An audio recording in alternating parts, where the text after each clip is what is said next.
विद्यार्थियों नमस्कार। पिछले कालांशों में हमने सेनापति के उन पदों को पढ़ा जिसमें वो राम की भक्ति कर रहे हैं, आराधना कर रहे हैं। राम को वो ब्रह्म का अवतार मानते हैं, राम के पुरुषार्थ का वर्णन करते हैं।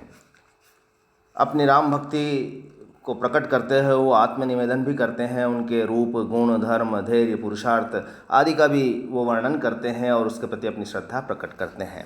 तो ठीक इसी प्रकार का ये छठा पद आपके पाठ्यक्रम में है, उसको देखें आप। कवि कहते हैं कि सोहे देह पाई किंधो चारी है उपाय किंधो चतुरंग संपत्ति के अंग निर्धार हैं। किंधो ए पुरुष रूप चारि पुरुषार्थ हैं। किंदो वेद चारि धारे मूर्ति उदार हैं। सब गुण आगर उजागर स्वरूप धीर, सब गुण आगर उजागर स्वरूप धीर। सेनापति किंदु चारि सागर संसार है।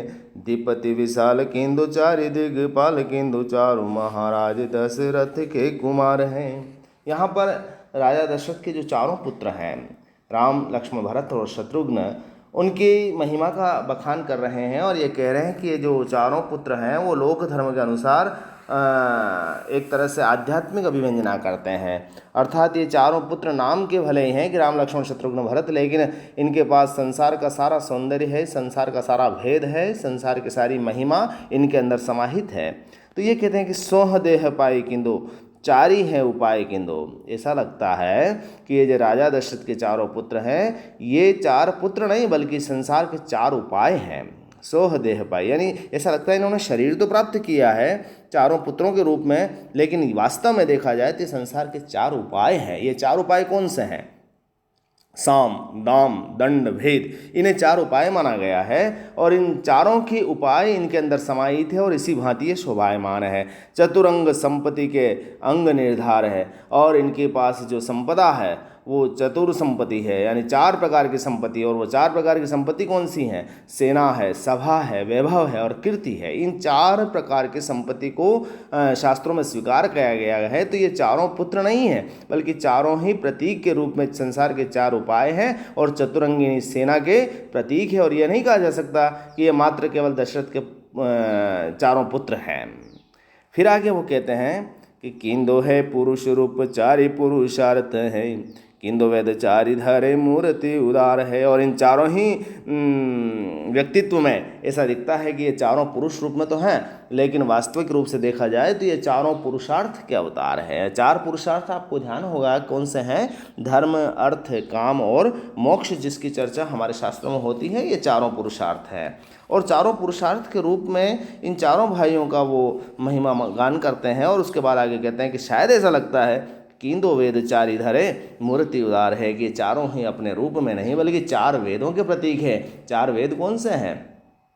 ऋग्वेद, यजुर्वेद, सामवेद, अथर्ववेद। यानी यहाँ पर कवि उनकी उपमा एक तरह से संदेह अलंकार के माध्यम से प्रकट कर रहे हैं, किंदो शब्द के माध्यम से। और यूँ देखा जाए तो ये अर्थश्लेष भी है, जिसमें अर्थ करने पर उसका अलग अर्थ निकलता है कि चारों, यूँ तो नाम उनका अलग है, दशरथ के चार पुत्र नजर आते हैं, लेकिन इनके अंदर गुण इतने हैं कि कभी तो वो ऐसा लगता है कि ये संसार के चार उपाय हैं, कभी ऐसा लगता है कि संसार की चतुरंगिणी सेना है, कभी वो लगते हैं कि ये चारों पुरुषार्थ हैं और कभी इनमें चारों वेदों की प्रतिमूर्ति दिखाई देती है और मूर्ति उदार है, ये उदार मूर्ति के प्रतिरूप है। फिर आगे कहते हैं कि सब गुण आगर उजागर स्वरूप धीर। सेनापति किंदो चारि सागर संसार है। द्विपति विशाल किंदो चारि दिग्पाल किंदो चारो महाराज दशरथ के कुमार हैं। सब गुण, ये सभी गुणों के भंडार हैं, यानी चारों ही पुत्र सर्वगुण संपन्न हैं। उजागर यानी सुंदर रूप सहित हैं और स्वरूप धीर, अपने धैर्य और उज्ज्वल बुद्धि को धारण करने वाले हैं। और सेनापति कहते हैं कि ऐसा लगता है कि वो संसार के चारों ही सागर के समान हैं और संसार में जो चार सागर संसार में आकर के मिल गए हों, वैसा इनका उदार रूप है। फिर आगे कहते हैं वो कि द्विपति विशाल किंदु चारि दिग्पाल, वो इस तरह से शोभित होते हैं, चारों दिशाओं में इनका आलोक इस प्रकार से प्रतिभासित होता है कि मानो चारों दिशाओं के चार द्वारपाल यहाँ पर शोभायमान हो रहे हों। और चारों दिशाओं में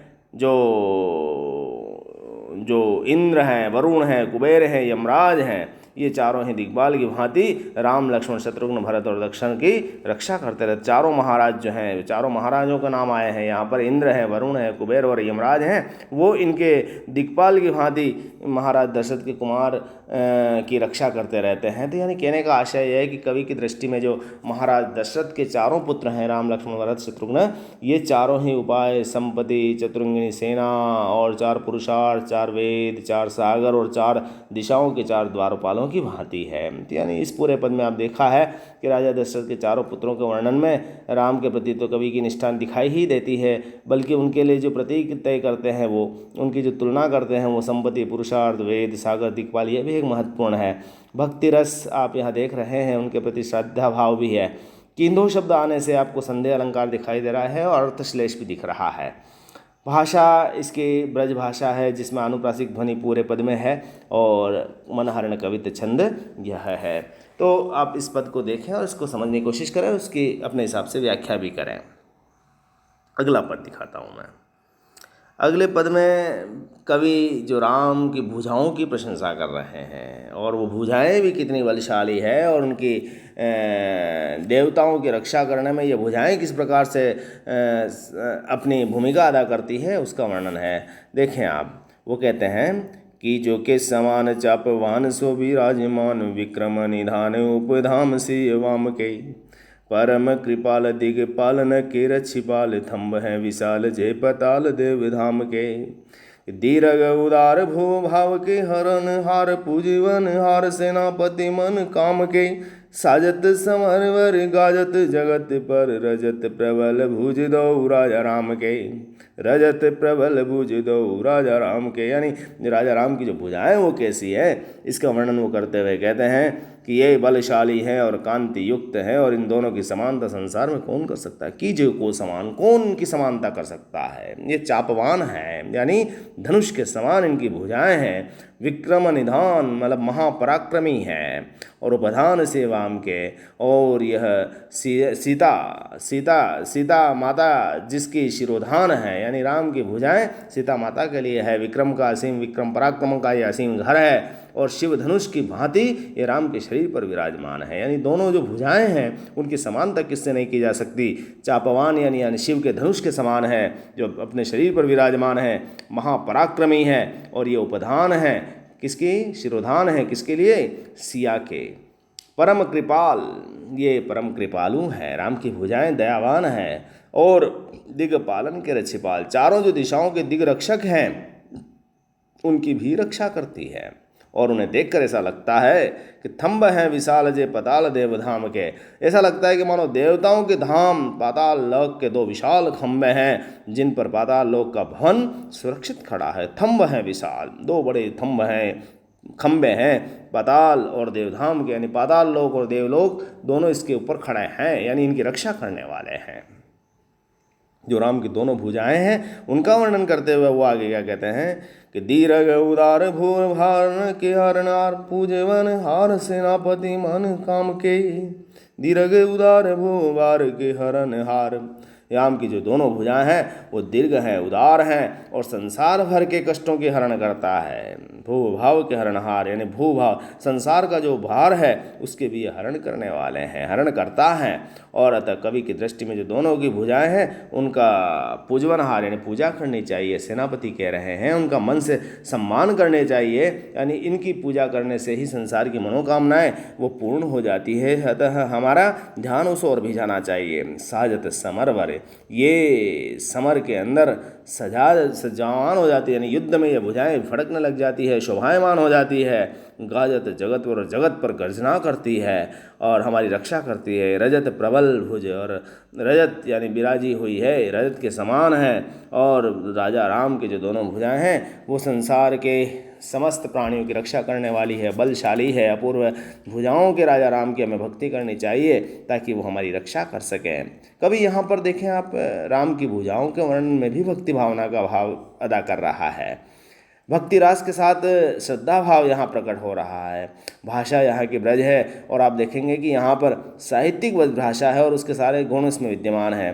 संस्कृत के शब्दावली काफ़ी इसमें आने से ब्रज मिश्रित संस्कृत हो गई है। तो यहाँ अनुप्रासिक छटा है ही, और एक तरह से वीर रस इसमें माना जा सकता है, जहाँ पर श्री राम की महिमा का बखान हो रहा है कि जो को समान चापा, यानी एक तरह से उनकी भुजाओं के जो उपमाएं दी गई है, तो इसमें उपमा अलंकार भी आप दिख रहा है। मनहरण कवित्व छंद यहाँ पर है ही, और कुल मिलाकर के सेनापति के राम भक्ति यहाँ पर प्रकट हो रही है। आज इन दोनों पदों को हमने देखा है, इन दोनों पदों की आप व्याख्या करने की कोशिश करें। शेष अगले कालांश में। धन्यवाद।